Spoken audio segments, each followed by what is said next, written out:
ఇప్పుడు మీ ఛానళ్ళల్లో headlines స్క్రోలింగ్లో illegal betting యాప్స్లో నాకు పిలిచారని స్క్రోలింగ్ నడుస్తుంటుంది, హెడ్లైన్స్ నడుస్తుంటుంది నాకు తెలుసు. కానీ ఫస్ట్ దాన్ని గేమింగ్ యాప్స్ క్లారిఫికేషన్ గురించి విజయ్ దేవరకొండని పిలిచారు అని ఫస్ట్ ఆ హెడ్లైన్ మీరు నా గురించి మార్చాలి. ఎందుకంటే బెట్టింగ్ యాప్స్ ఇన్వెస్టిగేషన్ తప్పకుండా నడుస్తుంది. కానీ మనని పిలిచింది వాళ్ళకు కూడా తెలియదు మన పేరు ఎందుకు వచ్చిందో. బట్ మన పేరు వచ్చినందుకు వాళ్ళు వెరిఫికేషన్ చేసుకొని వాళ్ళు డెలిజెన్స్ తీసుకోవాలి. మనం చేసింది గేమింగ్ యాప్స్కి ఎండోర్స్మెంట్.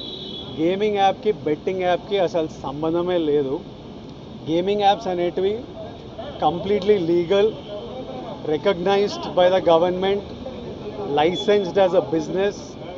వాళ్ళకి జిఎస్టీలు, టీడీఎస్లు, కంపెనీలు, it's fully registered, recognized by Supreme Court and various state governments. అది గేమింగ్ యాప్.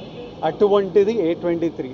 ఇప్పుడు క్విక్గా డౌట్ ఉన్న వాళ్ళకి క్విక్గా మీరు గూగుల్లోకి వెళ్ళి టాప్ గేమింగ్ యాప్స్ అని కొడితే కొన్ని వస్తాయి. A23తో సహా My11 Circle, Dream11, NPL, జుపీ ఇట్లాంటివి కొన్ని వస్తాయి.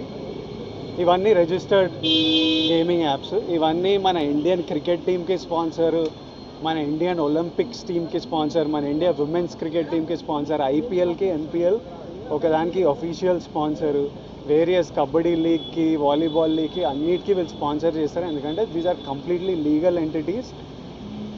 ఇండియన్ ఒలింపిక్స్ టీమ్కి స్పాన్సర్ చేయాలంటే లీగల్ ఉండాలా వద్దా? సో ఫస్ట్ ఆఫ్ ఆల్ ఈ గేమింగ్ యాప్స్ని, ఇల్లీగల్ బెట్టింగ్ యాప్స్ని మీరు సపరేట్ చేయాలి. అది జర్నలిస్ట్గా మీ రెస్పాన్సిబిలిటీ.